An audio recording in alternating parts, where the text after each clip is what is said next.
जोहार, जय मूल निवासी। मैं रविंद्र राणे और आप देख रहे हैं एमएन टीवी। मोदी सरकार के 7 साल पूरे हुए हैं। मोदी सरकार के नेताओं के पास आज खुलेआम उनका रिजल्ट जारी करने का कोई औचित्य नहीं है।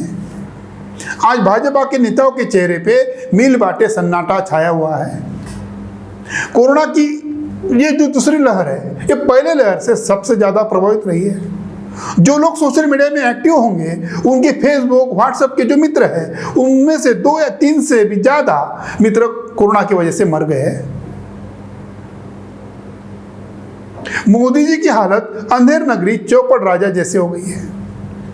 भाजपा के लोग इतने अंधे होते हैं, उनके बयानों से पता चलता है कि वो कहते हैं कि पिछले 7 सालों में यही बात कहते हैं कि जो 70 साल में कांग्रेस ने नहीं किया, वो मोदी जी ने 7 साल में कर दिखाया। अरे अंधे बहरों की फौज हो, कांग्रेस ने इस देश में ज्यादा समय तक राज जरूर किया है, मगर अटल बिहारी वाजपेयी ने भी इस देश में 1999 से 2004 तक भाजपा की सरकार चलाई थी। क्या वे भी नालायक थे?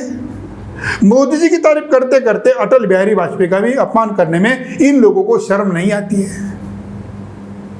1970 में जनता पार्टी की सरकार बनी हुई थी, जनसंघ तो उसमें विलीन हुआ था और उसमें अटल बिहारी वाजपेयी परराष्ट्र मंत्री थे। वीपी सिंह, चंद्रशेखर, गुजराल, देवेगौड़ा जैसे नॉन कांग्रेसी दलों ने भी इस देश में सरकारें चलाई है। चलो अब हम मोदी जी का रिपोर्ट कार्ड देखते हैं। भारत की अर्थव्यवस्था ने पिछले 40 साल के बाद आज बुरे दिन देखने को मिल रहे हैं। जो हमने हमारे उम्र के हिसाब से देखे तो हमने कभी इतने बुरे दिन नहीं देखे।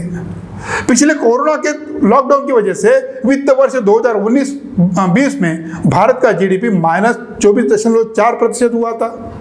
इस 2020-21 में इस वित्त वर्ष में हमारा जीडीपी -7.3 हुआ है। 40 साल पहले जो बताया गया तो जनता पार्टी की सरकार थी, और जनता पार्टी की सरकार गिरने के बाद 1979 से 80 में -5.2 जीडीपी हुआ था। मोदी सरकार के इतने बुरे नतीजे आने पर भी मुंबई शेयर बाजार 3.93 लाख करोड़ रुपए का निवेश बढ़ा हुआ है। पूंजीवादी बाजार में कंपनियों का मूल्य 222.99 लाख करोड़ रुपए हुआ है। मुंबई शेयर बाजार का सेंसेक्स 52,000 तक पहुंचा है। विकास दर देखें तो इस प्रकार से है। विकास दर 2020-21 वित्त वर्ष में -7.3% रहा है। जनवरी मार्च 2021 में 1.6% की बढ़ोतरी हुई थी। अक्टूबर दिसंबर 2020 में 0.4% जीडीपी बढ़ा था। जुलाई सितंबर 2020 में -7.3% हुआ है। अप्रैल जून 2020 में -24.4% था। तूफान आता है और बड़े बड़े पेड़ जमीन से उखाड़ ले जाता है, मगर उस पेड़ को धीरे धीरे पहले दीमक खा जाती है, उसी प्रकार इस देश को भी दीमक ने खा चुका है। युद्ध का संकट हो या नैसर्गिक आपदा हो, इस देश की अपनी अर्थव्यवस्था जो पूंजी संभाल कर रखी तो इतनी गिरावट की रफ्तार नहीं होती है जो मोदी सरकार में हो रही है। इस देश को मंदिर मस्जिद के झगड़े, धार्मिक उन्माद के चलते हुए आते हुए दंगे, फिजूल खर्च जो नहीं करना था, विदेशों में जाकर चमकोगिरी करना, सेंट्रल विस्टा का अप्रासंगिक बांधकाम करना, ये सारी बातें इस देश को दीमक जैसे खोखला करते आई हुई है। इस पर चिंतन और चिंता करने की जरूरत है। अपने देश की कोरोना की हालत दयनीय होने के बावजूद इस देश का जो ब्राह्मणी मीडिया है वो पाकिस्तान में क्या चल रहा है इसकी बात बताने की होड़ लगती है। खबरें थी कोरोना की वजह से दहक रहा पाकिस्तान, इमरान खान के हो गए बुरे दिन, इधर अपने बच्चे भूखे पैसे मर रहे हैं, लोग बीमारी से मर रहे हैं। इस देश में मीडिया की संवेदनशीलता अंत हो गई है, ऐसा ही लग रहा है। देश की जनता की आर्थिक स्थिति बेहाल है। ऐसा ही चलता रहेगा, इस देश में आर्थिक असमानता बढ़ जाएगी और सामाजिक असमानता भी बढ़ जाएगी।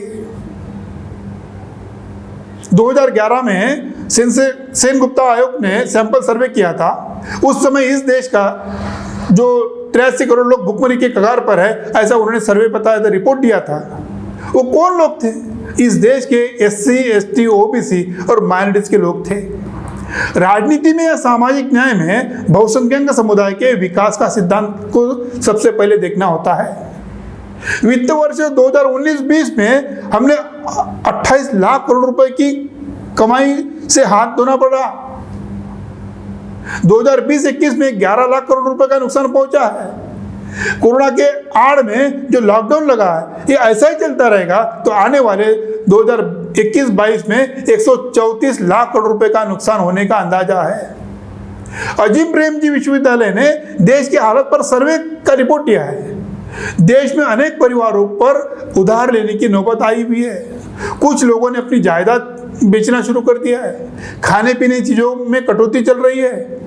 गरीबों को अपने कमाई की कमी में कारण कर्जे निकालना पड़ रहा है।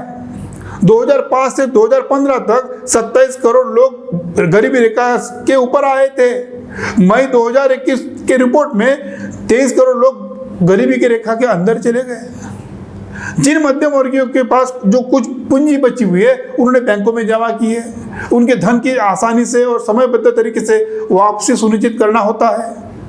देश में अभी नई बैंकों की पॉलिसी के तहत बैंक डूब जाने के बाद उनका पैसा वापस मिल जाए तो सरकार ने 1 लाख रुपए से 5 लाख रुपए की वापसी की मर्यादा बढ़ा दी है। देश में ऐसे कई बैंकों में है कि जहां ये सरकार की जो नई पॉलिसी है ये अपनाई नहीं है। आने वाले समय में यही मध्यम वर्ग के परिवार गरीबी रेखा के लेवल तक पहुंचने के लिए समय नहीं लगेगा। पीएनबी है, महाराष्ट्र सरकारी बैंक है, वो डूबने के बाद कई सरकारी बैंक या प्राइवेट बैंक डूबने की कगार पर है। गैर भाजपा सरकारों के साथ जो राज्य है, इनसे भी केंद्र सरकार की कोई अच्छी बात नहीं चल रही है। हमेशा विवाद बनाया रहता है। फिर दिल्ली में अरविंद केजरीवाल के साथ हो, झारखंड में हेमंत सोरेन के साथ हो, महाराष्ट्र में उद्धव ठाकरे के साथ अनबन चलती रहती है और पश्चिम बंगाल में ममता बनर्जी की तेवर को नरेंद्र मोदी को सहन करना पड़ रहा है। इतना ही नहीं, पड़ोसी देश भी अभी हमें आंखें दिखाना शुरू कर दिए हैं। पिछले साल नेपाल ने चीन को साथ लेकर आंखें दिखाना शुरू किया था। अभी कोरोना की वजह से जो दूसरी लहर है भारत में बढ़ने के कारण बांग्लादेश ने अपनी सीमाओं को सील कर दिया। परराष्ट्र नीति में गिरावट आई हुई है। जिन देशों के साथ मित्रतापूर्ण व्यवहार करना चाहिए था, उनसे दुश्मनी का पंगा ले लिया। जिनसे सतर्क रहने की जरूरत थी, उनसे मित्रता किया। आज इतना ही कहना होगा कि देश की बागडोर किसके हाथ में दिया, उस पर देश का विकास जो होता है उसकी गति निर्भर होती है। देश की राष्ट्रीय और अंतर्राष्ट्रीय नीतियों में जल्द से जल्द बदलाव नहीं करेंगे तो 2021-22 के बाद हम पाषाण युग की तरफ जाने के लिए तैयार हो जाएंगे। आज के लिए इतना ही। सभी दर्शकों को धन्यवाद।